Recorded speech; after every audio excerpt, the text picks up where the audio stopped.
Hello guys, comment nous? C'est Fred qui est ensemble avec nous. Moi porter une petite vidéo pour nous. Côté que moi parler nous de power of credit.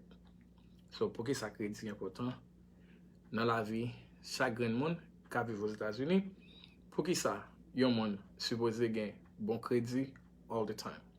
And that's what nous même qui pour faire l'autre vidéo. Nous participer ensemble avec l'aime dit participer c'est pas seulement venir sur live là mais of course c'est partager information avec un monde que nous connaît qui pour besoin. Purpose of this live is to pretty much educate you guys and bring real life example to you, and so that you can learn and you may not, so that you don't make mistakes that I made and mistake l'autre monde fait, parce que moi fait un pile mistake et me connais un pile monde qui fait un pile mistake. So moi même again purpose life ça c'est pour parler nous importance crédit dans Amérique.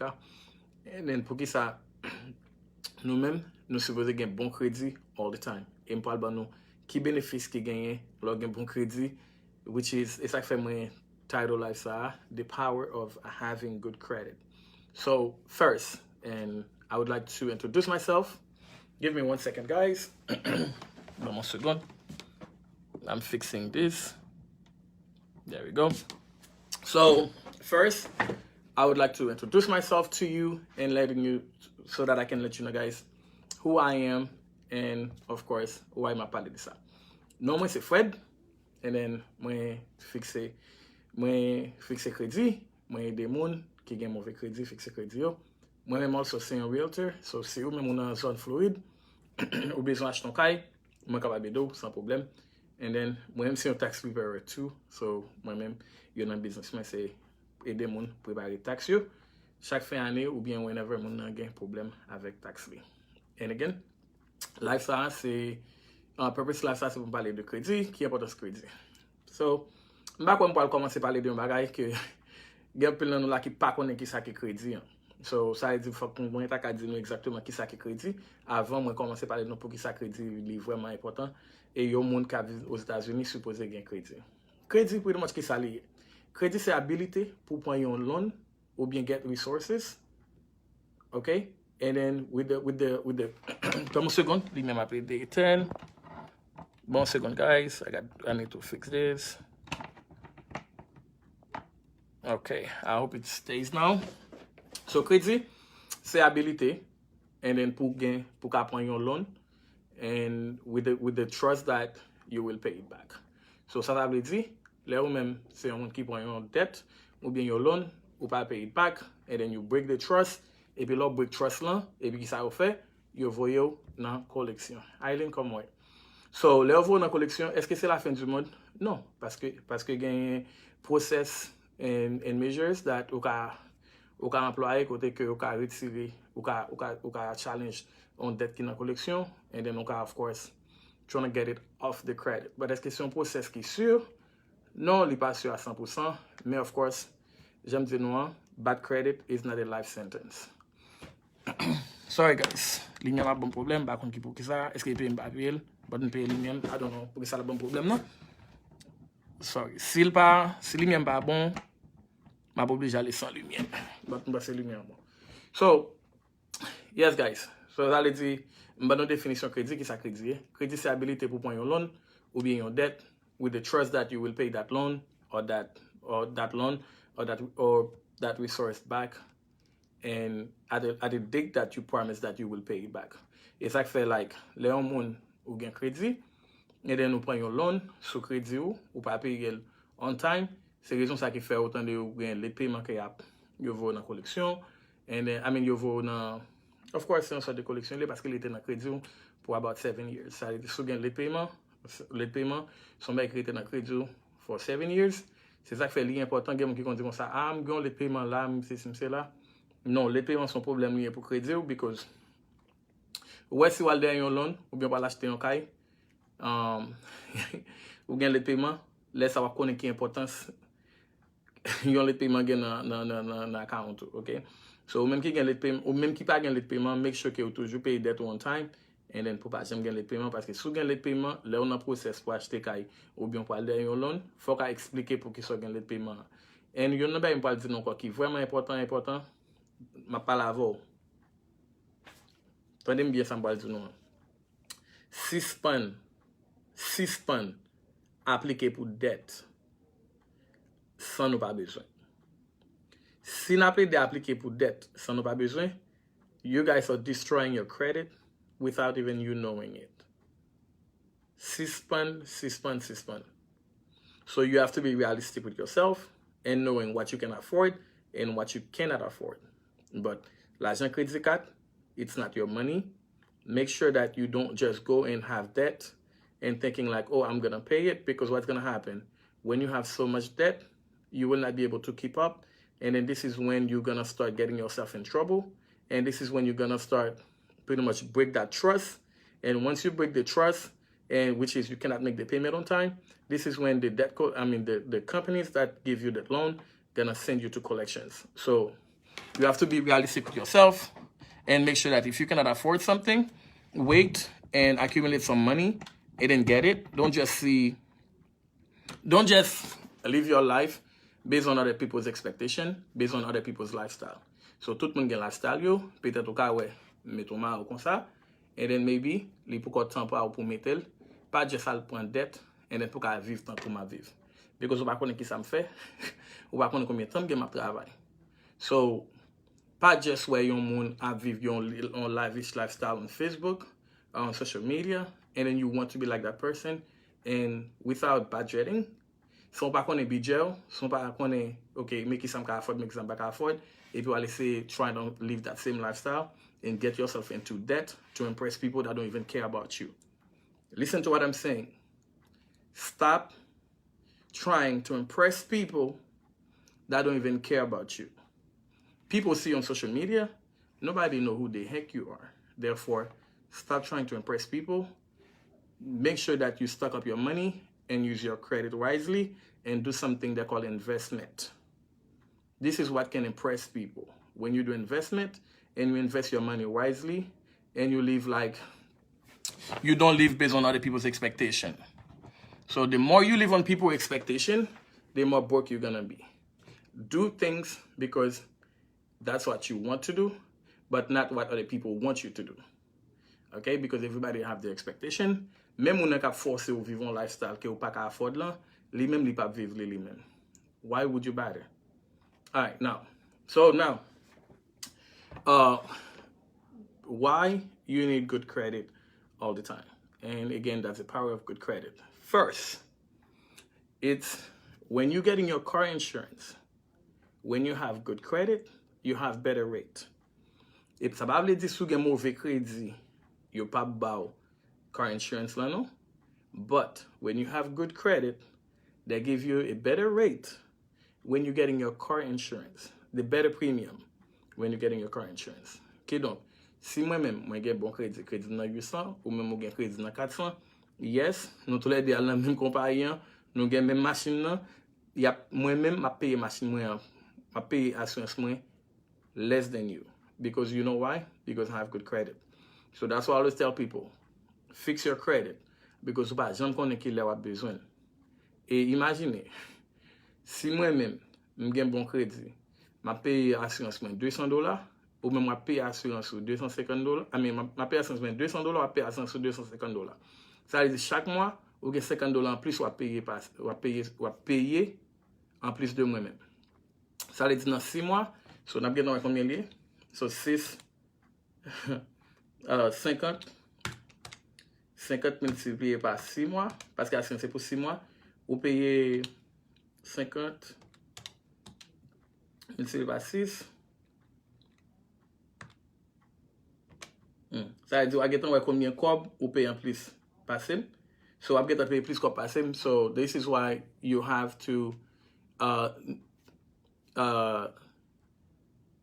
that's why it's important for you to have good credit. And the second thing is, right, when you're getting your mortgage or you're applying for a rental, like an apartment or something, or condo, you name it, le ou gen mauvais crédit, y ap deny loan ou pa qualifié, lo gen mauvais crédit.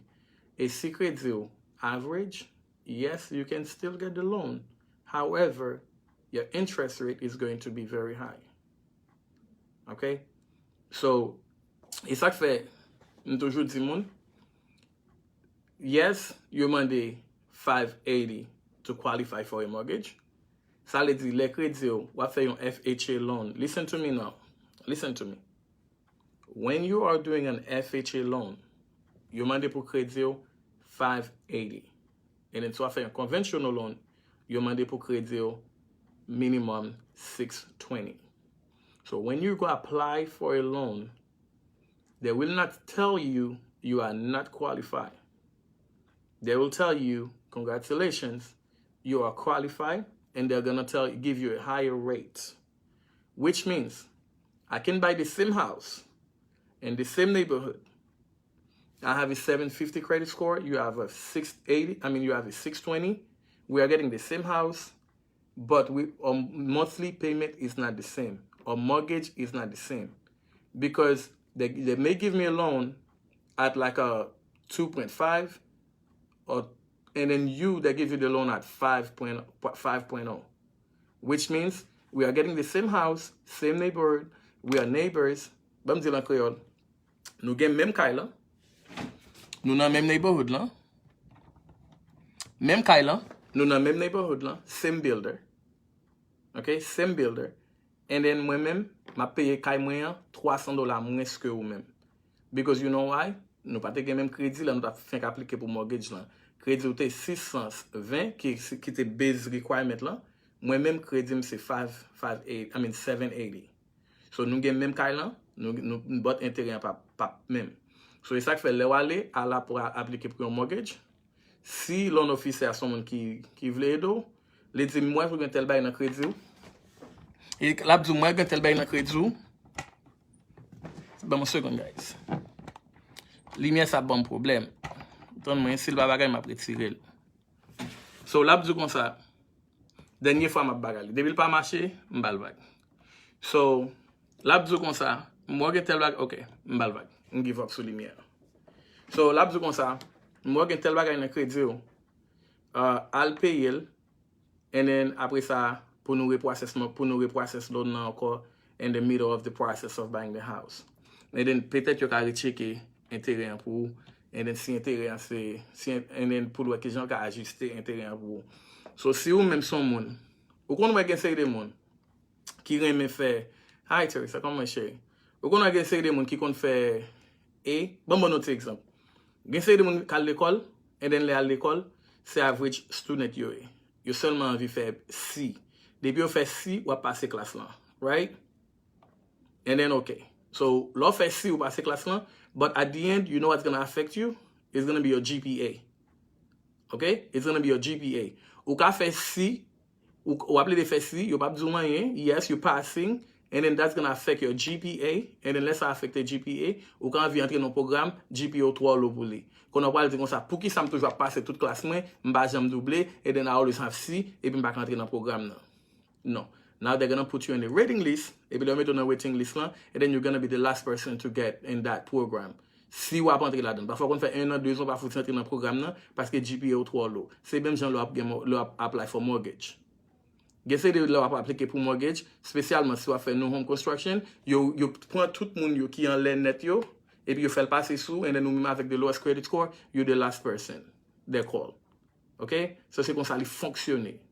So, l'important, pas seulement based on just, oh, I have the minimum, I'm good, but at the same time, yes, you're good. You can't deny you by law, because that's a requirement to have the 580 or the 620. They're not going to tell you you're not qualified. However, the mortgage that you're going to get, they're going to give you that mortgage with a high interest rate, et pour pas qualifier, ou capable même qu'à afford lui-même. Et il est vraiment stressant, regardez, regardez, nous avons même caille là, nous habitons même côté, et c'est mouillé ou bien frère mouillé, et puis mortgage nous pas même, on paye $300 en plus que moi-même. Alright, ça c'est. So, le troisième bagage qui est important, qui est important, it's improve your chance of getting hired. Toi, comme employer qu'on y a là. Ok? 3 ka employer kon ya la. Le wap aplike pou yon job serye, yo cheke kredi ou. Yes or no? Ou ka gen mauvais kredi, a cause ou gen mauvais kredi, that can stop you from getting the job of your life. The job that you really want. The job that you really go to school and you want to get. Ou ka fè 4 an l'école. Ok? Ou ka fini universite. Ou pa ka jwen job ou an, paske ou pa gen bon kredi. Paske an pile employer, yo toujou cheke kredi. And then ou même kon ya la, ki gen yon bon travay. Ou ka pedi travay sa n'importe ki moment, paske a n'importe ki moment, employer ka deside li fè yon credit check, et puis si kredi ou pa en forme, yo ka avoye wal lakay ou paske ou pa gen bon kredi. Gen se yon job, ou la dan, yo mandi pou gen bon kredi all the time. Yes or no? Especially if you work in the bank. Ou ka travay nan bank, etan ke whatever you do in the bank, at any time, they can pull your credit. And then si yo gade kredi ou, yo kredi ou pa bon, yo ou même someone ki in financial trouble, you may get fired. Ok? So, yon pa selman bank ki fè sa. Gen lot kompany, gen lot institusyon ki fè sa. Kote ke assurance, si yo travay pou assurance, si yo travay pou go kompany assurance, yes, you can check your credit at any time. Si yo travay pou gouvernement, yes, they can check your credit at any time. Pa panse sou gen job, kap bien paye ou nan job lan ban nan 2 an, ban nan 3 an, epi pou panse ke yo assuré. A n'importe ki moment, yo kapap cheke kredi ou, and then si yo cheke kredi ou, yo pa gen bon kredi, yo ka revoke ou. Yo pa ka di anyen pou nan sa. Mgen pile ka kon sa, yi kon ti dam. M tap travay ansama avel. M sonje le m tap travay nan Corporate America. Ok? Maze, li te gen yon machine yo te ripo. Maze ap travay, oui. Nou colleague, nou chita close to each other. Maze gen yon machine yo ripo machine nan. Timon, apre yon ma yo ripo machine nan, apre bakon ki jan moun yo al fe, yo fon credit check sou manze, yo rele manze. Epi le manze al nan HR, epi yo di manze, yi gen 2 choix. So al paye machine nan, tande mou? Yo di manze el gen 2 choix. So li paye machine nan, ou bien ap revoke l. Le sa yo ripo machine nan, manze te dwe $10,000 sou machine nan. $10,000 manze te dwe sou machine nan. E den manze pa de gen kob lan, manze le sa msonje, manze ap kriye, manze kite travay lan. Le mouman de manze pou ki sa, manze di yon repossession ki afekte kredi score li, and then yo cheke kredi, li yo el pa gen kredi, yo revoke l nan travay lan. Sa le di pa panse, depo gen, pa panse, desko gon job ou gen 2 an, gen 3 an la den, en pa panse ki yo pa ka revoke ou sou pa gen bon kredi. En spesyalman, nowadays, kote ki an pil employer, ya vwe moun an lakay yo, make sure ki ou gen bon kredi, e de kwa le yo al cheke kredi ou bien si yo ta va cheke kredi ou pa se premye moun yo pal dil, yo pal vwe ale. Ok? Sa se yon. Robin, how you doing, man? So, let's think that the fifth thing I want to tell you about, guys, is you pay less when you have good credit. You pay less on security deposit, which means, right, if you go and get a rental or you want to get an apartment or condo, what they do, if you have bad credit, they may charge you like a higher amount to get in. Like they may charge you a higher security deposit. So the security deposit, if you're going to get into a condo or you're going to get into an apartment or you're renting a house or whatever the case may be, you have to put some money down. Okay? You have to put some money down. Some company, you pay 2 months ahead and your rent start kicking in. Some company, you pay 1 month just in case if something happened to the house or whatever, so that they can keep your security deposit. All right? So when you have good credit, sometimes you don't have to pay any security deposit when you have good credit. Or sometimes your security deposit is lesser. So you don't have to pay the full amount. Sometimes if you have good credit, that you just got to pay half of the requirement. Si kredi ou nan dis, esko ka achete yon kay? Of course, mwen so di sa deja. Belange, yes. So if you're gonna do FHA loan, you need a credit of 580, and if you're gonna do conventional loan, you need a credit of 620. So it's important for you to make sure that your credit is okay. And again, I was talking to I think I made a live the other day. I was talking about there are different way they check your credit.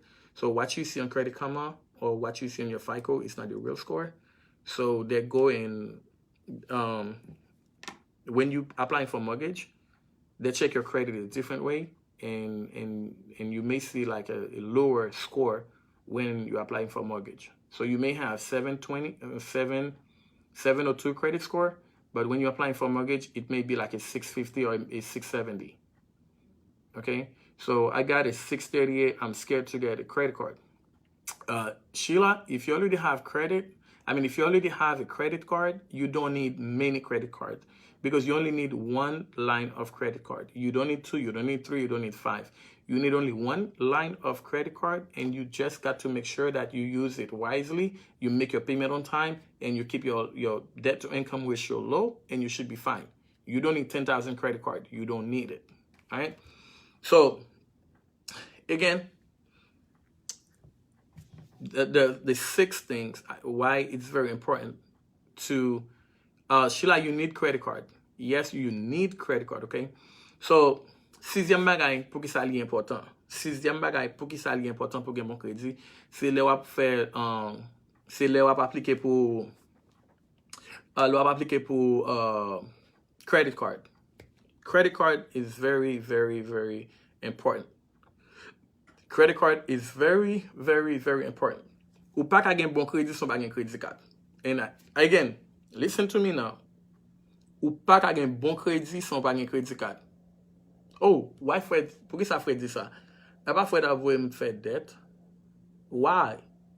Yes, kredi card li important pou kredi score ou. Parce que kredi card, ou suppose gen kredi card because c'est li même qui pral boy debt to income ratio. So kredi card vaut 30% de kredi score ou. So 30% de credit score, it's about like 2, let me see, 850 times 0.30. Done, man. 850 times 0. Yeah, 255. So credit card vaut 255 points out of 850. Okay. So, credit score, nous connaissons the highest is 850. So, if the highest score is 850, so besoin credit card seulement vaut, tendez-moi, credit card vaut 255 points sur crédit. So, ça va dépendre de qui on va l'utiliser ou bien pourcentage on va l'utiliser dans credit card là, c'est ou pas le decrease, ou pas commencer decrease, ou commencer par le decrease, ou pas commencer retirer dans 255 là, même dire en créole pour nous comprendre. Credit card. Credit card. Lorsqu'on credit card sous crédit, li gen yon balance qui 0, ça veut dire pas doué kob sou li. Ça veut dire ou increase your credit by 255 points. Ça veut dire ça me dit encore. Là ou gen yon credit card qui pa gen balance sou li, ou increase credit score ou by 255 points. And guess what? The more you are using your credit card, you are decreasing that 30%. And then when you're decreasing that 30%, your credit score starts getting lower. So at the same time, listen to me. Le ou maximize credit card, you just use 255 points. You just decrease 255 points out of your credit. Fane sa m'a dit nou an bien encore. Bon, me répéter encore parce que me besoin pour ça arrêter dans tête nous. Ça important en pile. Le ou gen credit card, ou gen 255 points qui ajouté sur credit score. Le ou maximize credit card ou utiliser tout comme ou gen sur credit card ou max, your credit score will be decreasing by 255 as well. So si ou même someone qui utilise 50% of your credit card or of your credit card, so ou just use 255 divided by 2, which is you use 50% of your credit, of your 255 divided by 2. So, ou just utiliser 227 points. Ou bien m'ka di 128. So, là ou même son moun ki, et ça fait les moun di kon sa, oh, pour qui ça m'pa ka gagner yon crédit? Pour qui ça me supposé utiliser 30% de crédit? Ou m'tende c'est 30% pour m'utiliser? Menti. OK? So, bon m'retourner ça lié. So, 255 times 0.30%. Ça va 76 points. So, là où utiliser, attendez ça me dit nous en bien. Là nous utiliser 30%, mon ap dit nous en, ok? Là mon ou pas en état non nous. Là mon dit comme ça, oh, et 30% pour utiliser sur crédit carte. Automatiquement utiliser 30% ou getan épuiser 76 points out of the 255. The 255 is 30% of your credit score. Do I make sense to you guys? Ou bien dim si nous comprenons parce que nous besoin pour s'arrêter dans tête nous. Si nous pas apprendre rien de la femme vle pour s'arrêter là. Pas occuper mon cap di nous utiliser 30% de crédit nous. Les nous utiliser 30% de crédit nous, automatiquement nous minus your credit score by 76 points. Si pas gagner nous apprendre. Les nous gen crédit score nous, les nous gen crédit carte qui pas gen ken kop sou li, nous gen the full 255 points. Les ou utiliser tout crédit carte ou, crédit score va descendre by 255. So si vous utilisez moitié dans crédit carte ou, là vous utilisez moitié dans crédit carte ou, vous faites 255 divided by 2 parce que vous utilisez half of it, et là vient about 267 or 268. Et then là vous utilisez 20% de crédit ou, 30% de crédit ou, technically, we utilize 76 points. So, si yon moun, ma ba yon moun $3,000, konya la, si nou al utilize kredi kat nou, 30%, and then apre automatiquement, kredi score nou ap descend by 76 points. It's important. So, I want you guys to get that. So, lè nan l'aplike pou kredi kat, tout an kredi ou piwo, se plis ya bo yon lower interest rate, and then ya bo plis score 2. So, lè sa mdi nou an, le credit score monte, log in your higher credit score, le wal appliquer pour yon loan, yo bo yon lower interest rate, et puis yo bo yon credit card qui pi gros tout yon pi gros limit.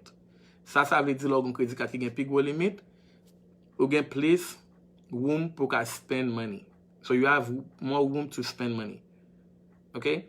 So imagine, ou yon credit card qui gen $1,000, et moi même yon credit card qui gen $20,000. Yo bon mon credit card limit $20,000. Avec $1,000 là, qui imagine si vous avez découvert ou qu'a fait ensemble avec. Yes, il y a deux boosts crédit c'est vrai, mais qui imagine ça avec $1,000. Bon, de pour utiliser $1,000, ou utiliser tout $1,000 rapide, crédit qui descend 255 points. Oh, moi-même moi j'ai $20,000. Moi j'ai $20,000 crédit card. So même quand on a utilisé $1,000, même quand on a utilisé $2,000, même quand on a utilisé $3,000 dans $20,000, il pas affecté. OK? So ou get plus flexibilité pour spend money on $20,000. So, qui j'ai pour faire gagner $20,000 credit card? Boost your credit. Pas faire dette, pas faire négligence pour gagner dette ou pas vle payer dette ou. Connaît limite ou. Pas laisser faire mon ouais. Ou gon crédit card, $20,000 rapide ou ketan al krasil nan faire mon ouais acheter tout dernier bagage qui gagne sur internet là. Ou te gen ton pa ka mette, ou te gen ton pa ka shop nan Macy's encore qu'on y pa aller al shopping nan Human Market ou bien whatever they call it, I don't know the name. Ou te gen tan baka shopping kote, ou te kon shopping kon la, ou te gen tan viv al nan vacances tout côté à cause de ton crédit card. Instead of pour même pour utiliser $20,000 pour commencer faire like pour commencer utiliser $20,000 ou ka open n'importe un business ou bien whatever you want with the $20,000, non ou aller essayer de gaspiller $20,000 et puis les arriver pour payer $20,000 pas capable. Problème. All right? So, l'important en pile pour nous gagner bon crédit, because là nous gagne bon crédit, nous gagne plus flexibility to spend to have higher credit limit. If you log in your high credit limit, you have more room to spend. So si vous avez un bon crédit, ou pas même qualifier même. Crédit on average, you avez bon $2,000 comme ça.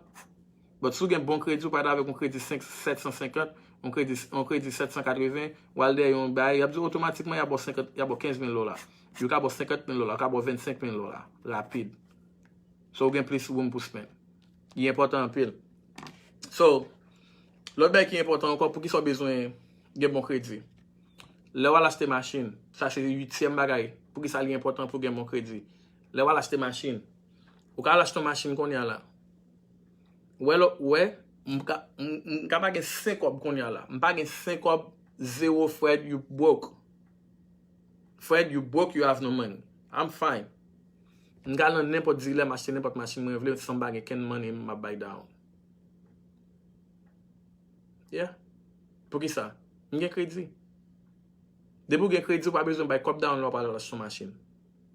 Et non seulement ou pas besoin de cop down là pour acheter une machine, il y a une machine avec rate qui pi bas, qui pi low, 1%, 1.5%. Fait que c'est cadeau faut cadeau machine dit à mon cher mais ou mettre aller. Pour qui ça? Moun nan pas maman li papa pour. C'est crédit ou qui détermine ça. Ton crédit ou vinn ba yon status. Lò gen bon crédit, yo pas recevoir même genre recevoir tout le monde. Lò gen bon crédit, ou pas rete chita nan ligne pour acheter machine. Yo checker crédit monsieur Nelson, besoin vinn nan nan, et monsieur machine nan qui machine besoin est-ce que tu test drive li déjà. OK, pas gen problème monsieur Nelson. You can get this car and then you don't have to pay for 2 months. OK? Ou pas besoin payer pour 2 mois et then bon machine avec 1.5%. Monsieur Nelson après ça qui sauve vous voulez bière ou bien vous voulez wine. OK, let me get some wine. Thank you, Mr. Nelson. I mean, do you want champagne? You about beer, no? Do you want champagne or do you want wine? Okay, can I get some wine, please? If you bought some wine, and then you finish it, ou reg divin pour virer do aller, you boit machine là. Mais ou alors pas gen bon crédit? Ou alors pas gen bon crédit, ou fait journée dans calotte là. Pour qui ça sou qu'on fait journée? Hi, Martina. Pour qui ça fait journée dans calotte là sou qu'on est? Et après c'est ouais qu'il est capable pour vous. Oh, nous pas dire mentir. Ou même pas dire nous pas dire mentir. Nous pas qu'on va la chambre acheter puis mettre nos chita et puis pendant mettre nos chita chaque les nègres qui vont nous acheter sortir dehors. Oh yeah, we coming right back. We trying to see what we can do for you. But just bear with me, okay? We trying to do some magic. Depuis les nègres dit we trying to do some magic. Vous connaissez ça la fait? Tâtonner crédit. Li qui t'envoie crédit ba n'importe 10 banques. Il qui t'envoie crédit ba n'importe 20 banques. Puis yo qui laisse cap bon intérêt, qui laisse cap fort faveur. Ou alors gen bon crédit, ou alors acheter machine ou gen yon seul hard inquiry sur crédit. Banque là qui finance dealer ou bien banque là qui ba avec dealer. Depuis ou crédit et puis tout parlant, puis no problem. Mais pour sortir ou gen seul hard inquiry sur crédit. Mercedes-Benz ou bien Toyota ou bien Nissan ou bien whatever, ou gen seul hard inquiry. Ou alors gen mauvais crédit, ou alors acheter machine ou gen qui ça faut, yo sazi non. Yo tellement envoyé information ba banque. Yo ka envoyé information ba 15 banques et puis l'ont quitté. Et chaque banque ça yo pour le crédit. Et chaque les banques ça pour le crédit ou li descend crédit score. Et on est sacrivé les qu'on a là on vient al fond bagay sérieux, on vient al acheter un caille, on vient al acheter ou bien font l'autre bagay wal des crédit card ou pas qualifié. Pour qui ça pas qualifié? Parce que ou bien trop hard inquiry. Bon on ti histoire qui vont moun. Ça arrive tout le temps, ça arrive souvent. Il y a qui besoin d'acheter une machine. Et pendant que vous avez besoin d'acheter une machine, aller dans le dealer et puis vous finissez un crédit et puis vous pas acheter une machine, vous virez là. OK? Dans un mois, vous tournez venir acheter une machine, vous ne pas qualifier. Nous ne pouvons pas qualifier. Vous avez tellement un crédit. Imaginez, vous avez un hard inquiry. Vous avez un hard inquiry, nous connaissons combien il vaut? Nous connaissons combien un hard inquiry vaut? Un hard inquiry vaut 2 points. So, si nous achetons une machine, you avons 15 hard inquiry, là, 15 times 2 points, nous avons 30 points qui sortent sur crédit. So, ou même qui t'a acheté une machine, nous avons un crédit score qui était 600, automatiquement, crédit a 570. Ou avez 30 points qui descendent dans le crédit. Et ou alors, 30 points qui descendent dans le crédit, nous, quand ça fait, quand nous avons un crédit 570, intérêt nous à pire. So, tout le temps, on shopping pour machine, c'est plus inquiry à point, et chaque point, il y a un inquiry, il descend crédit de 2 à 3 points. Et pourtant, il y a un pour mais pour l'autre, il y a prime, autant de crédit comme avant, on notification board. Telle compagnie pour le crédit. Et puis, by the time pour acheter machine, ou qu'on handle avec 40 hard inquiry. So, ou même là, pour 40 hard inquiry, multiplié par 2, ça gagne 80 points qui sortent sur crédit. So, imaginez, ou même qui a un crédit qui était 600, et nous avons 80 points qui sortent, qu'on a crédit 520.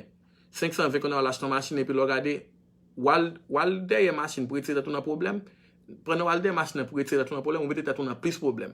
Parce que non seulement, et ça que ça me toujours dit, si on va acheter une machine, faire homework ou. Connaît qui machine nous besoin, qui dealer, et qui intérêt, parfois, ou connaît combien quoi boire qualifié. Pas juste à vendre tout l'abattoir, à porter tout bag. Car salesmen, parce que car salesmen, they work on commission. They don't care about your credit. They care about how many cars they're going to sell today.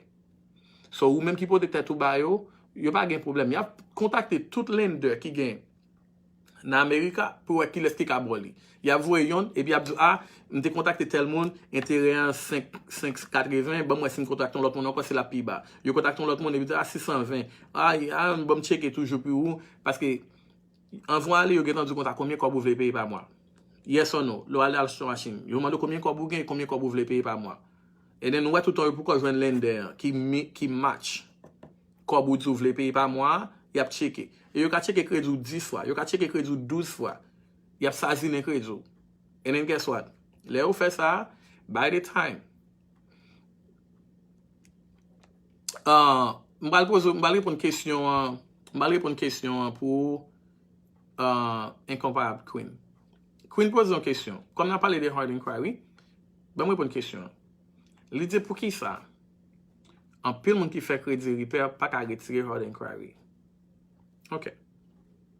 Raison simple. By law, yon hard inquiry était dans crédit pour 2 ans. OK? Hard inquiry était dans crédit pour 2 ans. So now, après 2 ans, si qu'on a là ou vient fixer crédit dans même, par exemple, et puis moi j'ai un hard inquiry qui gagne 2 ans, moi contacter crédit bureau et puis me challenge les puis me dire listen, hard inquiry ça là il gagne 2 ans. So now, si ou même c'est un qui pas autorisé yo run crédit ou ça sont l'autre bagaille. So là si yon moun fait fraud et puis qu'on a là yo run crédit ou ka challenge li. Avant yo run crédit ou là lâche ton machine ou bien là faire n'importe bagaille, yo force hein. Yo dit comme ça yo pas run crédit ou et puis yo dit est-ce que autorisé et pour signer ou dit yes ou autorisé.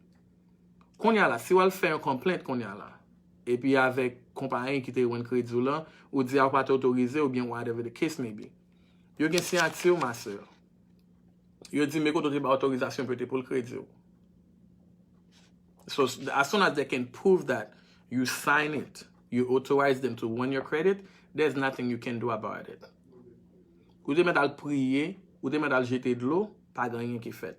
Ou est toute dette qui sous crédit, ou bien tout hard inquiry, ou bien n'importe ça qui est négatif qui sous crédit, côté que ou te signé, and then dit mais sortez vle, ou bien mais qui baga qui bear your signature, there's nothing you can do about it. So, yon moun ka fixe crédit, li pa yon God, li pa yon bon Dieu. Moun nan utiliser la loi, li utiliser some parameters pour li challenge ça qui négatif sur crédit, parce que crédit repair is based on law. Pas gen moun qui fixe crédit pas magique. Toute gros compagnie, c'est la loi yo utilisé, c'est code yo utilisé, c'est l'autre yo utilisé puis yo fixe crédit. C'est pas moun nan kal nan crédit bureau en même qui fouet mail qui delete li. So it's a process.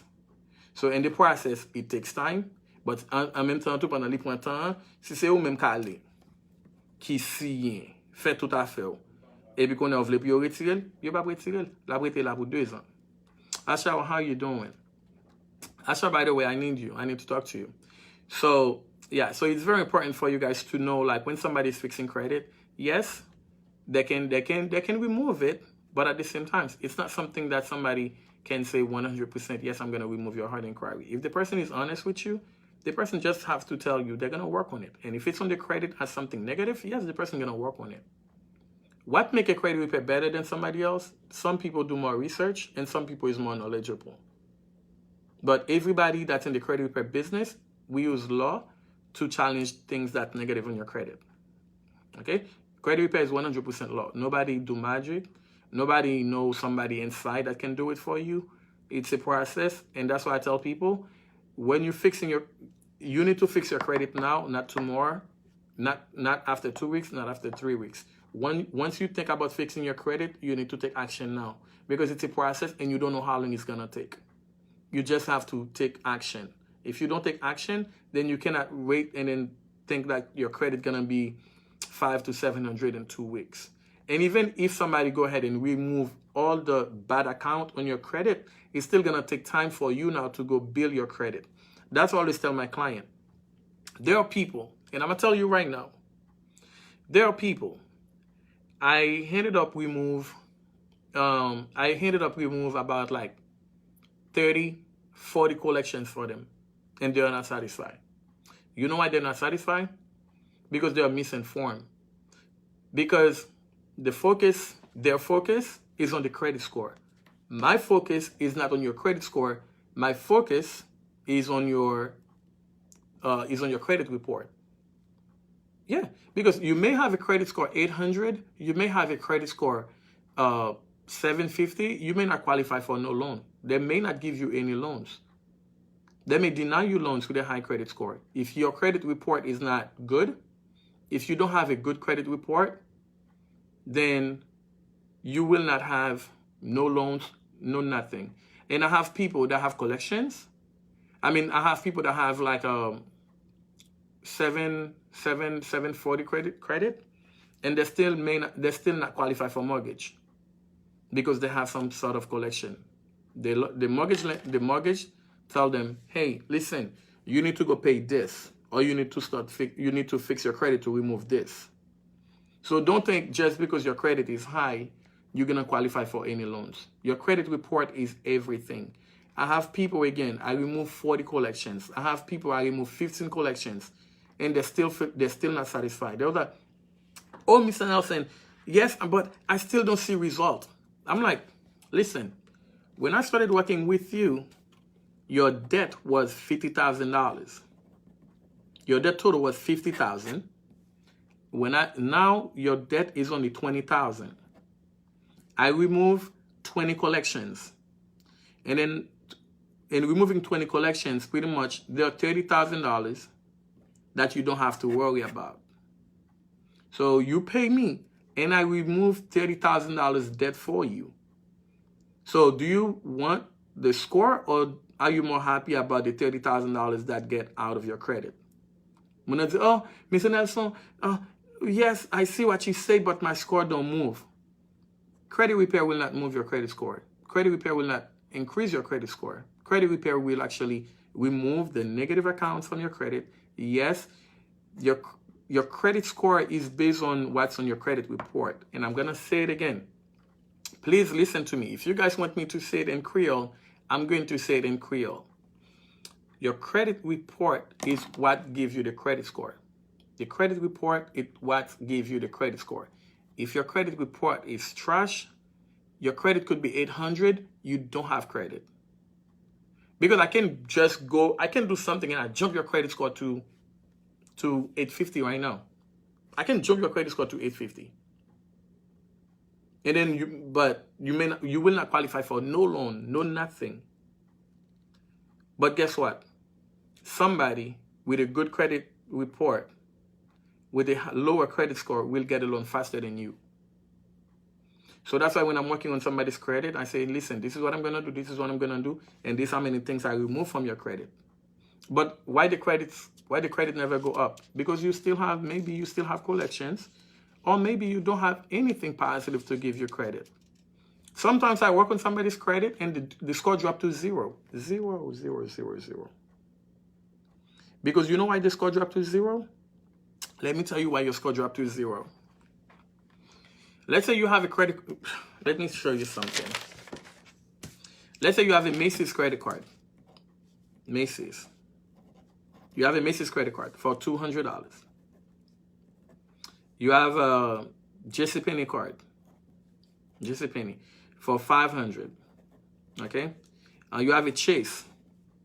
All right? You have a Chase for $1,000. All right. So these things are the one that give you the score, right? You have Macy's, you have JCPenney, you have Chase. And when they were in good standing, they're the one that boosts your credit score, right? Let's say you have something that happened to you and you cannot make those payments anymore. So the Macy's going to collection, JCPenney going to collection, and you have Chase going into collections. So these good accounts that was giving you credit, they're now in bad standing. And the moment they're in bad standing, they're no longer contributing towards your credit score. All they can do for you is drop your credit score lower, lower, lower, and lower again. Thank you very much, Mary. Mary is one of my clients that I help. So it's going to drop your credit score lower and lower and lower again. So now, when you drop your credit score lower and lower and lower again, when you come to me, my job, I'm going to work to remove the Macy's from your credit report. I'm going to work to remove the JCPenney from your report. And I'm going to try to remove the Chase from your credit report. Let's say I was able to remove everything successfully. I removed Macy's, I removed Chase, and I removed everything from your credit successfully. So what's going to happen to you now? You don't have anything now positive on your credit to give you a credit score. So you're going to be like somebody that never have credit before because these bad accounts removed from your credit report. So when it's removed from your credit report now it's going to be your job to go apply for a secure credit card, or you can do self-lender, or you can do something. Emmanuel, how are you, sweetheart? Or you can do something now to start giving your credit score and start building credit again. So don't think just because you had credit in the past, you will always have credit. Once this account get bad or they get into collection, you cannot reinstate this account again. Because once an account get into collection, the bank closed that account. So they can no longer reinstate that account again. So now you have to restart building your credit again. So don't think just because you had credit or you had Chase, you have JCPenney, or Mr. Nelson, I had them before, whatever, but you can no longer use them because they get bad. And once they get bad, they just got to be out of your credit report altogether. So this is why I'm saying to you guys, somebody may be working on your credit. It may not be me. It may not be me. Somebody else may be working on your credit, and you see your score keep going down instead of going up. So every time that person removes something bad on your credit, that doesn't mean your credit is going to go up. So now, if you are somebody, let's say, let me give you an example. Let's say you have Macy's, you have JCPenney, you have Chase, and you have Capital One. Capital One, okay? You have Capital One, and you have a car. You have a car from Nissan. Okay, you have a car from Nissan. So now, let's say Macy's got bad, JCPenney got bad, Chase got bad, but you're still paying your Capital One on time. You're still making payment on your Nissan on time. So now you say, okay, you know what? I cannot afford all this debt. I'm gonna let the Macy's go. I don't care it go into collection. I'm gonna let the JCPenney go into collection. I'm gonna let the Chase go into collection. I'm gonna keep only one credit card, which is the Capital One. And of course, I'm gonna make my car payment. You see, when that person come to you, once you remove the Macy's, you remove the JCPenney, you remove the Chase, the Capital One, because it's a positive account, it never went to collection, it's gonna boost that person's credit. So this is why when you see that person credit, that's why I gave you so many clients. Thank you, babe. Thank you, Toshin. Thank you very much. So this is why when you see somebody's credit go up when collection gets removed, the person credit go up because the person have positive accounts on that credit report. So this is why when you're working with husband and wife, or you're working with friends, sometimes they get jealous. They be like, why my husband credit went up to 100 points and my credit never go up? Sweetheart, let me answer that question for you right now. What you have on your credit, okay, what you have on your credit, this is not what your husband have on their credit. Okay, what you have on your credit, this is not what your husband have on their credit. You guys have two different credit reports. So yes, I'm working with you and I'm working with your husband, but your husband may find result quicker because you never have credit before, and your husband have some positive accounts. When these things get removed from your husband account, the positive account that stays boost your husband credit, and this is why it's higher. But you now, to have good credit, there are a couple things you can do. One thing you can do, if your husband have a credit card that's in good standing, you can tell your husband, sweetheart, baby, can you add me to your credit card? And if your husband add you to his credit card as an authorized user, now you're gonna use, now all the benefit that your husband had, they're gonna come to your credit. So all the good credit history, all the good payment on time, all the lowest balance gonna come to your credit now, because your husband now is the one that boosting your credit. They call that trade line. So you have a positive trade line that added to your credit. This is when you're gonna be good again. But if you are somebody that never have good credit before, and all you have is medical bills, there are people that come to me, all they have is medical bills. They never have credit before, they have no history, they have nothing. All they have is hospital bills. You go ahead and work your ass off and remove all the medical bills. And they're coming back and complain. Mr. Nelson, I know you've been working on my credit for 4 months now. I never see no improvement. Yes, you tell me this thing removed. Yes, I see them removed from Credit Karma, but I see the score all still the same. Sweetheart, you never have a line of credit. You never have no credit at all. So if you have only medical bills, you fall into that category, right? The category you fall under is the people that never have credit before and have bad credit. So if you never have credit before and you have bad credit, all you got to do now you should applaud me that all your collections that we move, you don't have to pay them back now. And they will not come back to your credit. And then you start applying for go to your bank.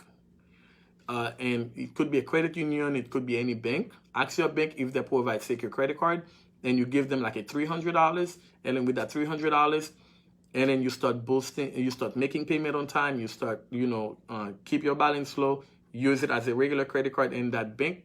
After 6 months, some bank after two, some bank after a year, they're gonna send you a regular credit card, and with that regular credit card, this is when you can start, and doing the same thing, make your payment on time and whatever, and then you start rebuilding credit again. So Daphne asked me a question, and she really wants me to answer her question. No problem, Daphne. I'm gonna answer your question. How much do you charge Mr. Nelson? One-time fee or every month? Daphne, I charge one-time fee, and it's very, very low. I do not charge a lot for credit repair. I could have, because I could have charged a lot for the work that I do, but I do not charge a lot. Okay, I do not charge a lot, and it's one-time payment, Daphne. I do not charge every month. Okay, so let me tell you something, people. Should I say it or should I not say it? All right, so let me say, because I'm giving information. I'm gonna tell you the truth. A lot of people you see that charging you every month for credit repair, what they're doing, if you have 5 things on your credit, every month they go to your credit and they work on one thing. And the longer they take on your credit, the more money they make. Okay? So they do that so that they can build residual income, so that they can have income coming to them every month. So they don't care. I mean, they're doing business, but most likely, don't think somebody that's charging you every month gonna give you a quicker result than somebody that charges you one-time fee. Moun ki charge one-time fee, li ka charge you, and then li pa ka attend pour le financement avant parce que li gen l'autre client qui vini. Mais ouais, moun qui charge monthly payment là, en pile fois moun arrêté travail, et then tout temps li fait 1 mois, 2 mois, 3 mois, 4 mois, 5 mois, 6 mois, 7 mois, c'est plus ou ensemble avec, and then c'est plus comme la fait.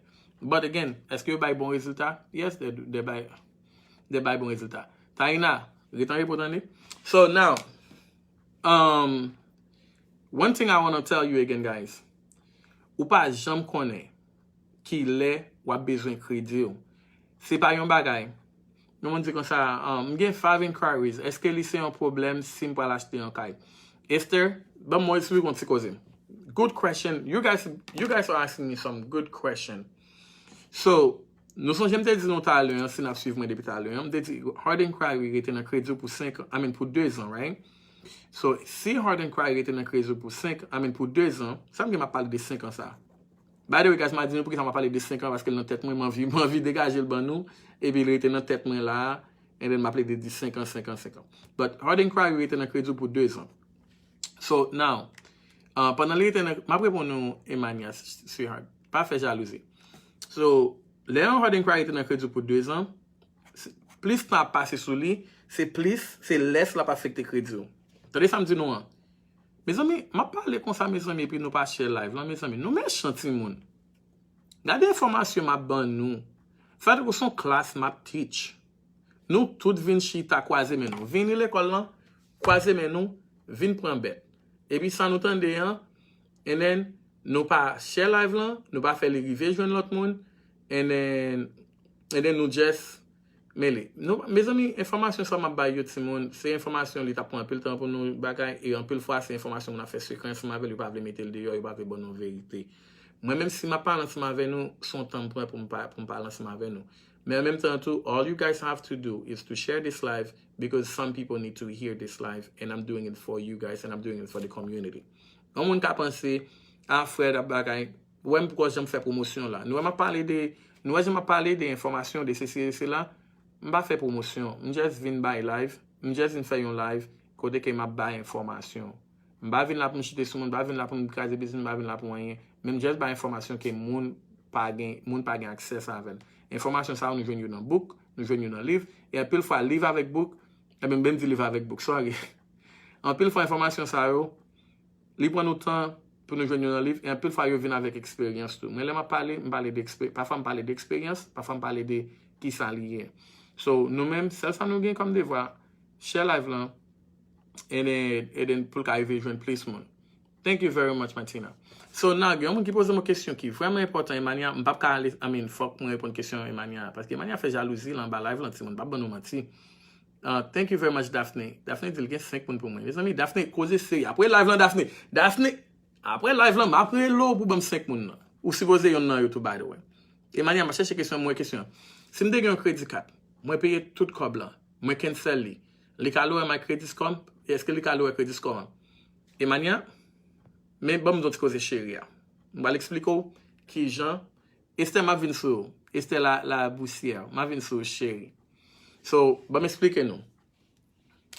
Qui Jean, là nous fait mes crédit card, les capable affecter nous. Merci Widlin, thank you very much. Mais qui Jean, là nous apply, là nous close crédit card, les cap affecter nous. Il a pas affecté nous big, ok? On va l'expliquer nous pour qui ça. So, en nous fait logique, ou gain 2 crédit card. Tandem, ça m'a dit li important et pas aller sur nous sous live là parce que ça m'a dit nous li important et me joue une question ça souvent. J'ai une question ça souvent et tendez ça m'a dit nous. So now, sou gen 2 crédit card. Qui crédit card de card? Ou gen Capital One. Capital One. OK? Ou gen Capital One $1000. Capital One $1000. Tendez ça m'a dit nous bien. Tendez parce que ça m'a dit nous son danger lié parce que gen pile monde qui fait et puis crier après. Ma bay téléphone tout à l'heure. Si yon moun, ma bay numéro téléphone, moi yon moun bay pour moi pour m'capiner. 407-429-1676. 407-429-1676. All right. So now, let's say somebody have Capital One. Somebody asked me a question, Fred, if I pay a credit card, si me pay your credit card, moi fais mail, est-ce que la va affecter crédit? Je vais expliquer nous 3 facteurs. Thank you very much, Martina. Thank you very much. Je vais expliquer nous. Thank you. Okay, PIN number. All right, PIN ni. Non, il pas ça. Yes, mail même. 407-429-1676. Thank you. So now, je vais expliquer nous bien ça m'a dit non. Mais pareil, je connais un autre parce que téléphone number nous c'est sur le m'a fait live là. Pareil, je connais n'a parlé après. So now, si vous avez 2 crédits cards, et pour les gens qui me demandent est-ce que si vous avez un crédit card, pour les gens qui font paraître, parce que moi, je fais paraître, il y a des gens qui posent une question. Les dit, Fred, si vous avez un crédit card, moi, est-ce que ça va affecter le crédit? Moi-même, pour expliquer qui gens pour affecter le crédit, qui gens tous les capables d'affecter le crédit, mais c'est nous-mêmes qui connaissons dans quelles conditions, dans quelle situation nous et qui gens qui aider nous. So, let's say ou même someone qui a un Capital One crédit card, et pour un Chase crédit card. Vous avez Chase, vous avez Capital One. Tous les deux ont $1000. Tous les deux ont crédit limite $1000. Et puis, dans Chase là, vous devez $500. OK. Tendez-moi, dans Chase là, vous devez $500. Capital One là, ou fin payer off ou pas doué comme sous lui. Mais côté pas l'affecter. Crédit limite à cause du Capital One. Tendez bien ça m'a dit non, m'a essayé faire simple pour nous comprendre ça m'a dit non. Simple. Capital One là, ou gen $1000 sous lui. Chase là, ou gen $1000 sous lui. Ça veut dire $2000 debt to income ratio. Ou gen $2000 spending, ou gen $2000 crédit limite, ou gen $2000 que pour spend. Parce que chaque crédit ça yo bon $1000 fait ou gen 2 à $1000 bon $2000. So, l'ordre doit $500. Entendez-moi? L'ordre doit $500 sous Chase là, à cause crédit limite c'est $2000 lié. Ou vin doit $500 sur $2000. Nan ça me dit non bien oui. Ou vin doué $500 sous $2000. Let's say qu'on ou pas besoin Capital One non encore. Ferme Capital One non. Automatiquement ferme Capital One non. Qu'on a vin doué $500 sous $1000. Qu'on a là, il peut venir affecter debt to income ratio. Il peut mettre debt to income ratio avec 50%. Let's mettre debt to income ratio pour 50%, automatiquement ferme Capital One balance crédit limite par $2000 encore, il vient $1000. So là doit $1000, à là doit $500. So $1000, il vient descendre crédit avec 50%. 50% me dit combien il était déjà de crédit nous? 167 points absortis sous crédit. Bref. Yon l'autre bagay qui est important encore m'pral di nou. L'âge crédit carte nous important en pile. L'âge crédit carte nous vaut 10% de crédit score nous. L'âge crédit carte nous important en pile. So, si vous avez un crédit carte, tandis si nous voulons faire un crédit carte, mais qui j'ai pour nous faire même. Si nous avons un crédit carte qui a 5 ans, nous avons un qui a 2 ans, ça a 5 ans. Il te met $100 sous lui, et puis ça gagne 2 ans. Il te met $10,000 sous lui, si n'a fermé ça qui pi nouveau. Fermé ça qui gagne $2,000, ami qui gagne $10,000 sous lui, parce que c'est lui même qui pi nouvelle.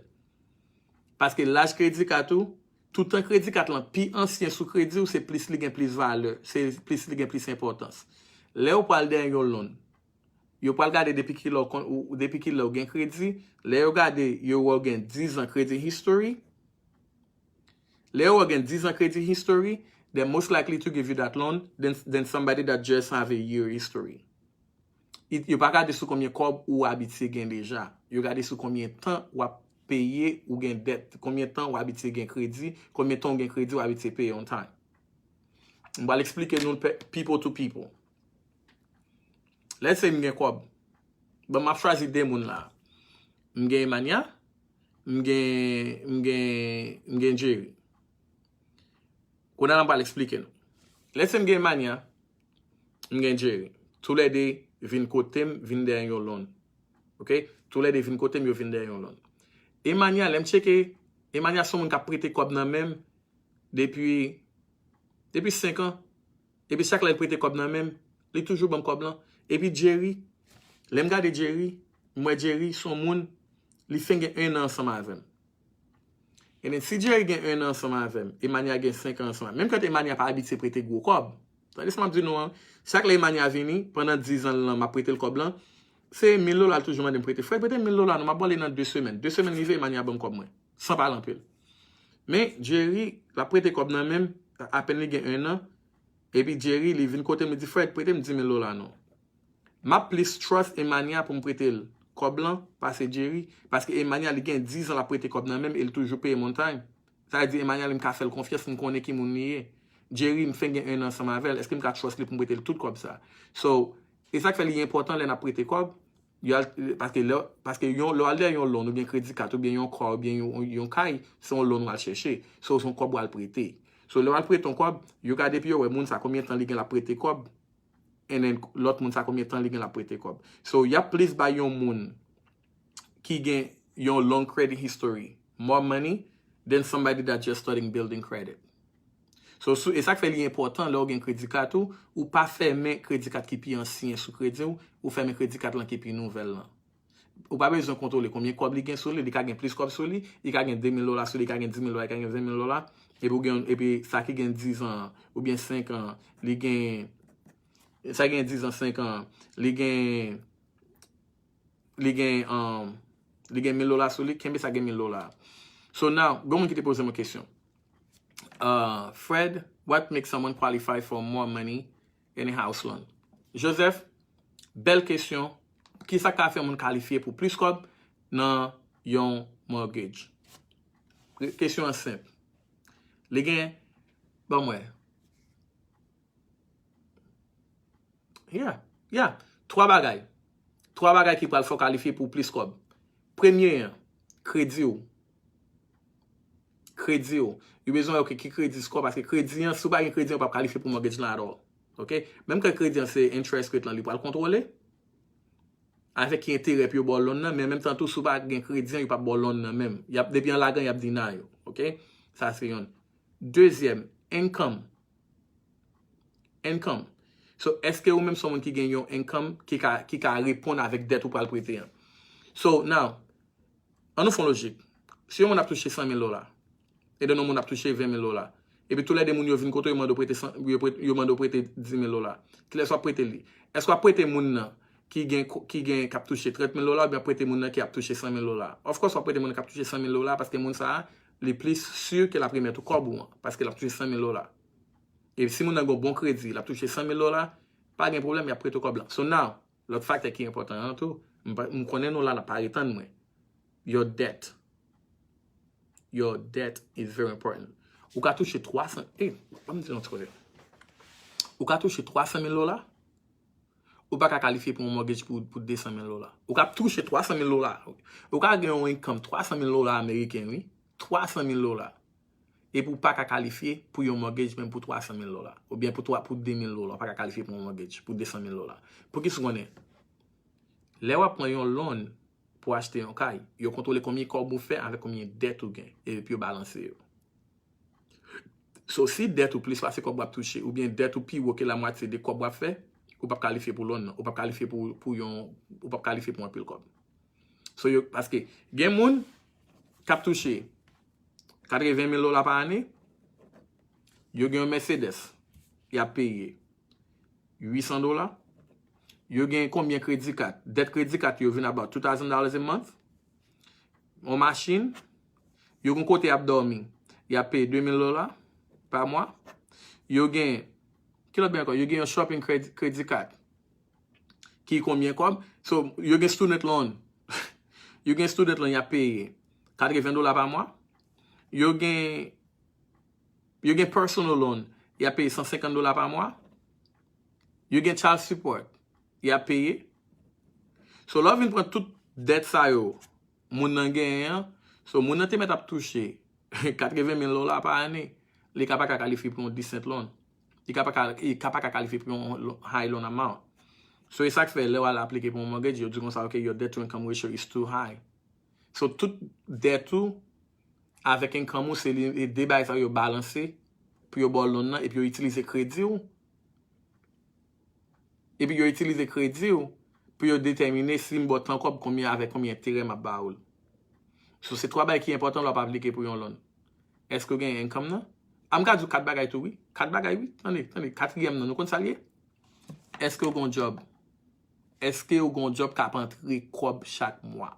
Chaque 2 semaines ou bien chaque semaine ou bien chaque mois.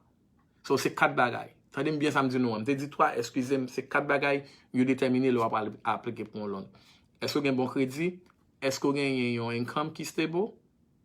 Est-ce que vous avez un dette? Et ça qui est important. So, je vais venir sur la question dans Gadson, mais comment qui te pose ma question? Esther, il pose ma question. Esther, pose une question encore, chérie. Fred, what makes someone... Ok, je vais répondre à la question ça déjà. Parce que, guys, en pile fois, nous poser des questions, ces questions qui peuvent venir permettre moi-même de capable aider l'autre monde, moi capable répondre aux questions de l'autre monde. Tanme, oui. Tanme. Esther, m'a cherché question dans chérie parce que je ne vais pas aller sans répondre question. Il faut que je réponde question Esther pour Esther pas fâcher avec moi parce que je ne vais pas supporter mon fâcher avec dans ce live là. Et bon moi Esther, garçon nous pose question about the possession. M'a vinn sous but Esther était avant. Esther Koto, m'a cherché comment ton là. Esther, okay, there we go. Moi j'ai 5 hard inquiry. Est-ce que c'est un problème si je vais l'acheter un caille? Esther me répond question déjà, oui, chérie. Question me pose là. Ça va dépendre de qui l'on prend yo. Li pas qu'à empêcher acheter un caille non. But ça va dépendre de qui l'on prend yo et then qu'on a pas l'obligé faire ou pas l'obligé expliquer pour qu'il soit prend hard inquiry ça yo. Okay? So l'on prend yo hard inquiry. 5 hard inquiry it's not bad by the way. It's not bad. T'as la pour yon loan officer deny you, but en même temps tout, faut qu'à expliquer pour qu'il soit prend hard inquiry ça yo. Ça veut dire tout en yon hard inquiry, li gen plus temps dans crédit, li plus âgé dans crédit ou, li gen moins impact sur crédit score ou li gen moins impact sur yon loan, l'on pas appliquer pour yon loan. Okay, actually, you know what? Pas moi que non bagay. Parce que m'gen yon moun, bon moi. M'bal montre non bagay. Attendez. M'bal montre non bagay. M'a montre non bagay. M'a montre non bagay.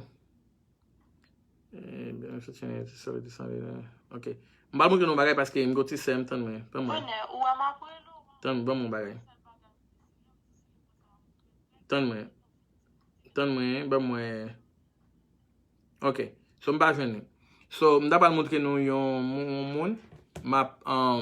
Hi Flaka, comment est chérie? So m'a montre nou yon client qui nan process pour l'acheter kay. Konya la nan moment là. And then li gen hard inquiry sur crédit li. Bank lan voye yon let bali, li dil kon sa, pour li ka expliquer, li gen 3 hard inquiry seulement. Bank lan besoin explication pour ki sa li pon 3 hard inquiry sa yo. OK? So bank lan mandel pour ki sa li pon 3 hard inquiry sa yo. Ça veut dire li même li supposé faire yon let and then expliquer pour ki sa li pon 3 hard inquiry yo. So but you pas deny loan altogether parce que li pon hard inquiry, but bank lan besoin konnen pour ki sa li pon parce que c'est combien après tout. So, mwen pon question na Esther. Mgen, of course, Flaka la. Can you delete car repossession or credit on the credit report? Dotson, tout sa ki negatif son credit report tout sa ki negatif son credit report ka delete. N'importe bagay liye. So, n'importe sa liye, son bagay ki negatif. Ki nan koleksyon, pa jaman kouaje ken moun paye koleksyon. But si son bagay pou di li kole nan goj moun nan, li ka verifiye tout bagay sa ou yes ou ka set ou account lan. But from the get-go, m'pap jamal di yon moun whatsoever ou pay account sa. M'pap jam fè sa. Hi, m'te gen yon score 746. Li desan avèk 719. E mwen toujou paye el chak mwa ki sa ki fè lap desan. So funa, me sa wa fè pou mwen. M'ka bien cheke pou mwen sa ka fè l desan pou. Si li te 646, and sa pale pwene ki, m konen sa k fè l desan nan funa. Peye yon loan. Sa mwa di important si moun. I can tell you love what you're doing. Of course, mwen reme sa ma fè. Ba m explike nou ti bay vite, rapide, paske m bezwen make sure ke nou konen sa. Eske nou konen kon bay yo le revolving debt? Ok, yes, revolving debt. C'est ça qu'a fait le descend. Attendez. Let's say ou gen, et pas parce que ou a payé dette on time. Ça le dit ou a bien payé. Et ça gen nan dette là. Attendez, ça me dit nou bien oui. Et pas parce que ou a payé li on time qui veut dire ou a bien payé. Listen to me now. C'est pas parce que ou a payé dette on time qui veut dire ou a bien payé. Gen yon bagay yo le finance charge. Finance charge. And then, ou ka a paye debt on time, et puis pendant a paye li on time, ou a fait minimum payment, ça ka affecte le tout. And then, li vin tourne yon revolving debt. Revolving debt, ou dwe $300 sous $1000, $300 sous $1000, and pendant de $300 sous $1000, et puis you do minimum payment $25, et puis you keep up making minimum payment $25. But pendant fait payment $25, your debt to income ratio still not really going low. Parce que dans même $25, ou paye intérêt là-dedans. Peut-être c'est à peine ou gain $15 qui a dans maman l'argent. OK? So, si vous gagnez $15 qui a dans maman l'argent, $10 aller dans intérêt, dans l'autre bail ça. Même quand tu as payé long time, il pas fait grand effet sur crédit. But je garantis, essayez de payer crédit ou payer, essayez de payer la 10%. Quittez 10% seulement là-dedans, et puis après, il y a un changement qui fait dans le crédit. OK? So it's actually very important not to listen to people that trying to tell you, oh yeah, only make your payment on time and then make the minimum payment. Minimum payment est ça qui fait tout le monde dans dette en Amérique. OK? Je vais m'expliquer nous un bagage. Raison qui fait crédit même. Raison qui fait crédit même son business les moun yo fait pour faire l'argent et moun yo fait pour faire cob sur moun qui pas gen cob. Tendez ça me dit nous. Et ça moun yo qui crédit en là banque yo là yo prêt au cob et pas parce que yo amis ou, et pas parce que famille ou, et pas parce que yo remon. Son business yo gen. Tout temps on fait minimum paiement c'est plus avantageux pour banque là. Parce que banque là s'il charge un intérêt. So là imaginez banque là prêt au $1000.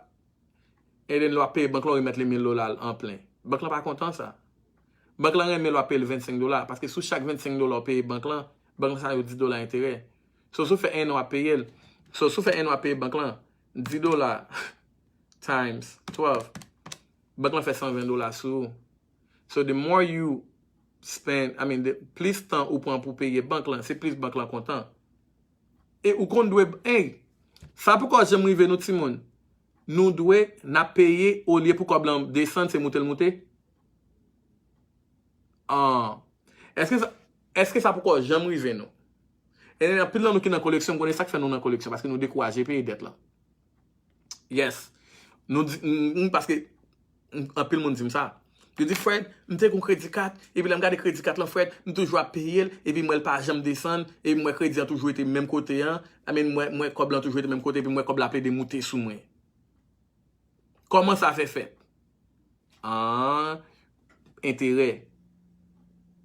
Intérêt avec les paiements. Il pas jamais descendre. So, parce que chaque lait, vous payez $50, intérêt aller, puis intérêt monter, finance charge monter, et puis ça vient dans l'air, et puis on a payé comme, et puis comme là, pas jamais descendre. Nous fait un an à payer, et puis comme là, nous devons $1000, nous fait un an à payer $1000, nous fait minimum paiement, $1000 pourquoi jamais fini. Timon, tiens, il même va l'expliquer nous là. Ils vont l'aime $1500. Chase, crédit card, $1500, et puis ils vont minimum paiement, bam, qui est tellement low. Les mal dans banque là, Timon, avec minimum paiement, yo bam nan. Les gens de banque là, on dit combien de temps là pour ça si m'a payé minimum paiement. Timon, banque là dit 3 ans oui. 3 ans Timon. Banque là dit yeah, if you make the minimum payment you will pay the $1,500 pour prendre 3 ans pour me payer. Mais c'est ça m'a dit non, c'est là ça nous supposé smart parce que banque là in business to make money. They are not your family, they are not your friends, they are not your boyfriend, they are not your husband. They're nobody to you. So they are in business to make money. Therefore, tout ça yo jeune pour faire quoi? Ya faire quoi? C'est tout et sous nous pour faire quoi blanc. Et then sous gen malo mispayement même. Comment ça banque yo fort tout? Comment ça banque yo fort? Yo charge $25 let fee. Ou bien $30 let fee. Ou pas payer $30. Boum, monter soit fort. Ou pas payer encore $30 let fee. Imaginez combien moun dans Amérique banque a contrôler a fait $30 sur yo. Imaginez gen 1 million moun dans Amérique qui 1 million moun qui pas payé Chase pour un mois. OK, bon pas exagérer. M'a parler real numbers. Gen 20 000 moun dans Amérique qui pas payé Chase dans mois qui s'est passé. 20 000 moun qui pas payé Chase. Bon faire mathématique là pour nous. Nous même n'a aidé me faire tout pendant m'a fait là. Si 20 000 moun pas payé Chase, 20 000 OK. 20 000 moun, dans tout moun Chase gen comme customer, mispayement yo pour moi ça qui s'est passé, late payment. Multiplier combien Chase paye pour late payment, li charger $25 pour late payment. Ou dit multiplier par 25. Chaque moun a $25. Nous combien comme Chase fait Timon? Chase, mais combien comme Chase fait dans moun pour late payment? Pour les paiements seulement, mais combien intérêt Chase fait? S'il gagne pour les paiements seulement, qui va petit l'an non? Ou pas payer long time? 20 000 moun, multiplié à 25, mais combien il baille? Mais il va mettre là pour nous big chiffre yo, mais OK? Mais côté banque fait combien? Bah moi essayer faire encore pour nous 20 000 multiplié par 25. Mais il y a encore. C'est comme ça banque fait comme yo. Yo pas maman, yo pas papa. So, yo fait comme là intérêt. So, let's say you gain Chase gain 1 million customer. Un exemple. You gain 1 million customer. Il a chargé intérêt, $15 intérêt ou bien $40 intérêt chaque mois. Nous connaissons combien comme Chase fait et comme ça fait comme yo. Et nous connaissons plus belle dans banque là, dans système banking ça plus belle. Banque pas jamais perdre quoi. Banque pas jamais perdre quoi. You know what bank pas jamais perdre quoi? Ou te mettre pour un crédit carte dans une banque ou pas payer il gagne assurance. Gouvernement aide. Et ça fait là ouais ben ou pas de market charge off. Le charge off là on qui ça le fait? C'est un terme bancaire utilisé pour yo voyer by gros banque yo. Mal disons petit cause aujourd'hui on besoin connaître. Est-ce que nous connaissons chaque gros banque yo un gros banquier en la tête yo? Est-ce que nous connaissons pile banque à opérer si l'argent l'autre banque qui utilisé pour opérer?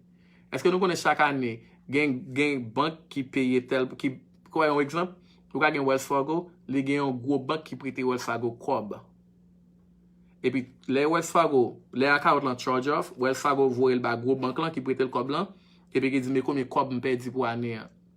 Et puis là il dit mais combien cob me perdu pour année, you forgive Wells Fargo pour cob ça ou bien you belly out pour cob ça parce que c'est cob li pas entré. Et puis gros banque à côté gouvernement et puis du gouvernement mais combien cob m'pa bagay mais combien cob me perdu et puis guess what? Et puis you join tax break, tax deduction pour moun qui pas payer cob debt yo. Et puis nous connaissons ça Wells Fargo fait encore même cob ou doit Wells Fargo et puis portfolio recovery ou bien Maitland funding ou bien debt collector ça yo et puis you are still dans Wells Fargo. Ma di nou cause la, gros cause m'a di nou la, oui. Ou pas payer Wells Fargo, ya vrai? Ou pas payer Wells Fargo. Ou doit Wells Fargo $5,000. Ou doit Wells Fargo $5,000. Ou pas payer Wells Fargo $5,000 là. Pas de problème ou pas payer Wells Fargo $5,000 là. Wells Fargo gon l'autre banque qui prête le comme chaque année pour lui fonctionner. At the end of the year, Wells Fargo voyez tout report, tout monde qui pas payer yo, toute collection, toute bagage qui charge fait le voyer le gros banque là comme un loss. Et puis gros banque là même prend comme ça pour un report ça yo, li voyer le bail gouvernement dans tax li. Et puis qu'on a là yo charge off, yo tax deduction and everything et puis gouvernement tout remettre yo comme tout by the way. Parce que en pile banque yo gen gros assurance gros bagage yo joine comme yo. Et puis dans même cob là, dans même $5,000 Wells Fargo voyer ba gros banque là pour forgive li pour li et puis li relé on l'autre compagnie et puis li mettait dans auction. Et comme ça yo vend yo, attendez. Les gens vendent dette, ils mettent dette dans auction. Ils disent mais tel monde, mais côté l'habité, il doit $5,000 et then combien cop going once, going twice. Et puis tout dette collecteur là, il y a bid sous $5,000 là qu'est-ce qu'a acheter. Et puis on me dit comme ça, OK, pas de problème. $5,000 m'a passé pour $50 sold. Il va vendre dette yo cher non Simon. Yo ka acheter ton dette, ou ka gon dette $3,000, c'est à peine acheté pour $100, oui. $3,000 acheté pour $100.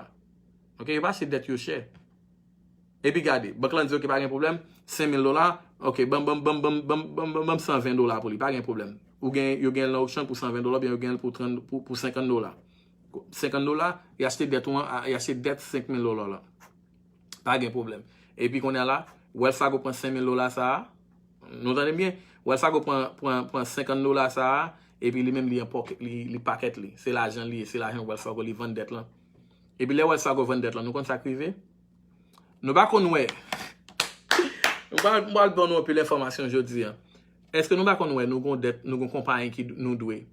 Et puis les nous les compagnie pour nous payer. Et puis il dit qu'on ça il pas responsable dette encore. Dis-moi que ça pourquoi j'aime river nous.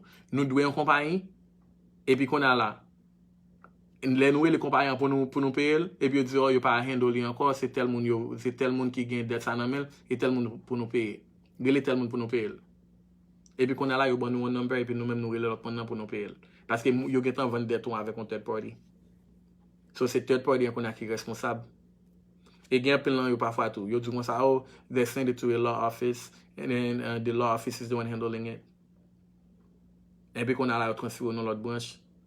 Ou qu'on doit chasser pour aller payer chasser puis dit non on va rien de dette ça encore ou qu'on doit à l'hôpital ou aller à l'hôpital pour payer il dit non information là nous pas gain encore qu'on l'autre branche qu'on l'autre département qui est responsable et then yo voit le joindre l'autre monde yo vendre yo fait comme sur assurance là so toutes les l'on pense et ça comme dit on pas payer dette en vont payer dette relem en vont gagner n'importe dette ou pas payer en relem pas payer dette parce que dette ou on OK dette ou yo venu avec une autre compagnie, yo venu pour un petit corps et puis qu'on a l'autre compagnie à bonne pression. Et quand ça gagne, bon mon petit cause qui fait dans bail là. Les vendre des tout. Yo pas qu'à vendre en pile information de ou parce que evaluation lié. Nous connait qui ça vendre, yo vend téléphone nous, yo vend adresse ou et tout ça qu'il faut après recevoir lettre ou whatever, yo vend ni et then yo vend amount là. Gagne pile information de ou yo pas gagne. Et c'est là ça qu'on est là moi même mettre un crédit qui permet d'utiliser la loi, l'intelligence, moi, me représenter nous, là, m'a fixé crédit nous. M'utiliser tout ça qui est en faveur moi-même, et puis me challenge you. Et puis, me challenge you, et puis à cause en pile fois pas qu'à gagner information pour vérifier li, yo supposé retirer selon la loi. Et me gen process pour ça, et me gen lawyer me travaille ensemble avec qui pour chase you down pour yo retirer dans crédit moun nan. So, et ça fait me dire au monde, me gen best technique crédit repair. Et so me travaille sur crédit au monde, gon bay qui rete qui pas sorti metal ba bon Dieu genou. Ou metal ba bon Dieu genou pas gagner ka fait parce que et ça fait me rete top dans crédit repair là parce que m'utiliser de latest technology, m'utiliser de best resources. Et me toujours à apprendre. Me gen combien livres là? Si moun wè tout pendant ça, m'gen combien livres ça sur crédit repair oui. Si maman nous livre m'gen pour sur crédit repair là n'a saisi oui. Tout shelf moi l'autre bon là c'est livre de crédit repair, des livres de crédit oui. Me dépense un pile comme dans livre tout. Parfois nous aimerait bien tard. Et li m'a appelé ti moun. Nous aimerait bien tard, c'est cours m'apprend, c'est classe m'apprend. Nous toujours après refresh mémoire moi. Nous toujours update, connaît ça qui a passé, ça qui a fait. Et ça fait parfois me toujours dire moun ça. M'pa fixer crédit par chance. M'pa jamais faire ça, fixer crédit moun par chance ou bien pral pour chance pour moi ça m'ka faire. Non, m'pa travailler comme ça. M'pa faire par chance là m'pa travailler sur crédit moun. Parfois moun qu'on a dit fait qui bail ça me lancer ça li. Pourquoi jamais joindre un client? Ça pourquoi arriver non? Pour me joindre un client qui peut dire comme ça. Pourquoi joindre un client qui peut dire comme ça? Oh, je suis avec Fred, je vais aller mal l'autre côté, je vais résultat non. Ou metal ba bon Dieu non. Soit je travaille ensemble avec game by qui était sous crédit bien whatever. Don't think it's just gonna go away like that. Parce que je fais tout process, je fais tout ça pour me faire pour le sortir. Pas dépenser quoi ba l'autre pour manger quoi bon. I say that all the time. So travaille ensemble avec you work with the best guy. Et non seulement ça, j'ai passion pour ça m'a fait. Et ben l'argent moi avant. Moi c'est deux avant, moi mon avant, l'argent vient after. Parce que je crois dans referral, je crois dans un client bon service pour envoyer l'autre monde pour qu'un business là. Nous avons un business man 30% de lui c'est referral. Un client qui bam 30 monde, un client qui bam 10 monde, un client qui bam 20 monde. Et referral. So OK. Daphne répond question Daphne. Mr. Nelson qui Jean gagne à l'hôpital qui garnish moi. Bon bon qui ça l'hôpital fait pour garnish you. Et then belle question. Là au point dette ou yo venu ba un debt collector. Laisse debt collector qu'on y a là qui ça le fait. Il dit comme ça OK, you know what? On va aller intel dans côte. On va aller tout le monde ça dans côte parce que c'est comme ça pour debt collector. Côte là c'est un système d'intimidation lié. OK? C'est un système d'intimidation lié. Si vous connaissez à faire ou bien, ou négocier avec ou bien whatever, mais en même temps tout, vous venez vous intimider. Mais pendant vous intimider là, vous faites légal. Bon bon exemple. Bon exemple. Yo moun ka a fò yon bagay là, et bien parce que ou gon problème personnel avec mon bien ben non. Ou voyez un restraining order pour lui. Et puis là vous restraining order. Et puis pour faire mon arrêter dans limite li. Et pas directement c'est qu'il y a volonté pour faire mon méchanceté vrai. Donc là vous un restraining order, les mon restraining order. Oh you chef involved, you la police involved. Et puis tout shit. You know what? Et vraiment ça prend bail dans tout sérieux. Pas de faire pour un pinga pour mon connaître ça pour mon like just bye. So now mais ça privé mais qui ça organise show. Yo tere lo nan côte, si menti di menti. Si menti de menti. Yo relo nan côte ou parle nan côte là. Soit autant de quelques monde qui dit ah ben ça pas parler dans côte pour dette et pour pas aller dans côte là et puis là parle dans côte là et puis jugement rules against you et puis le jugement rules against you et puis juge là bay moun dette là pour yo accès pour les gagner péché ko. Yes or no? Est-ce que pas que dans côte soit te move et là move là soit pas joindre lettre là ou bien whatever et puis ça fait yo voyo dans collègue et yo gagner péché ko. Yo pas rentrer sous péché ko comme ça. C'est côte là qui pour ba yon order pour entrer garnish péché ko. So et ou même qui pas répondre. OK, c'est ou même qui pas répondre après invitation côte là. So bien peu monde qui pas fait ça, est-ce que côte relève pas aller. Et là où dans côte là son système pour intimider. Yo relo true, you see? I had a baby that day. Ouais, mais m'pa bay menti. Ouais, crédit, m'pa bay menti sur n'importe bagay. But crédit m'pa bay menti. So, yes, ouais, li di li patal nan côte là parce qu'elle était gon baby, il était gon bagay. She missed the code date. Exactly. So, depuis miss code date là, pas de problème. Qu'on a côte là bay debt collector en priorité pour li garnish péché ko. Qu'on a là, commencer par le garnish péché ko qu'on y a là. But, ou ka prendre yon lawyer pour yo stop. But en même temps tout, ou perdre jugement depuis code ba mon accès pour faire ça pour le faire. Pas grand yo ka fon non, code ba li accès ou bien ka relé juge là, ben ça ka fait. En moi-même, m'pa dit la marché non. M'pa dit la marché. Tendez bien. M'pa dit li pral marché. But me so ka fait. Ou ka fait yon hardship letter. Ou voye li by judge lan. And then sou ka prouve que ou te gen yon ti moun le jugement et puis ou fait yon hardship letter explique financial like difficulties that you're having. Ou ka avoye pay stub ou ka avoye bill combien kob wap touche, ou ka avoye bill combien kob wap payer par mois, combien kob ou touche, ou bien qui ça paye chèque ou et puis voye ba judge lan. Peut-être ou pas connaît. Juge lan ka mande ou pour faire un adjustment dans kob ya prend sou. On pas connaît si la travail ak si le pas travail, but pas jamais deny that opportunity. Try it. It may work, it may not work. But don't just think it's not gonna work. Ou ka fait un hardship letter, ou expliquer judge lan, et puis ou expliquer judge lan, ou expliquer que ou te gon ti moun, ou voye be certificate ti moun nan, ou make sure que like date lan, date kout lan te yon tout, ou prouver l'on sek de bagay pour qui raison pas de venir, et pour voyer le barcode by judge lan, peut-être li ka fait une sorte d'amélioration, ou bien li ka font bagay pour. Ça c'est opinion pam. But le ou nan kout lan, qui j'en fait le nan kout lan, mais qui j'en système kout lan fonctionner. Mais qui j'en système kout lan. Les moun sa pas même habiter dans zone où y by the way. OK? Si compagnie ça yo, en plus c'est ti compagnie yo ka ouais, mêlé. Ou ka fait bail, ou ka fait un hardship letter vol ba. So, make it ti côté fonctionner. Ti debt collector fonctionner. Gros yo fait tout. Moun nan ka Maryland. Et pendant li Maryland, ça qui responsable d'être ou. Et puis il dit OK, m'gen 50 moun Orlando qui doué compagnie. Yo sort puis yo combien moun nan ki département, nan ki state, combien nan ki city qui doué. Il dit OK, moi j'ai 50 moun Orlando qui doué et puis combien comme tout moun Orlando ça doué valeur estimé avec $250,000 moun Orlando doué. OK, pas de problème. M'poal set up un code date pour me venir dans côte avec tout moun ça Orlando. Et puis qui ça le fait? Yo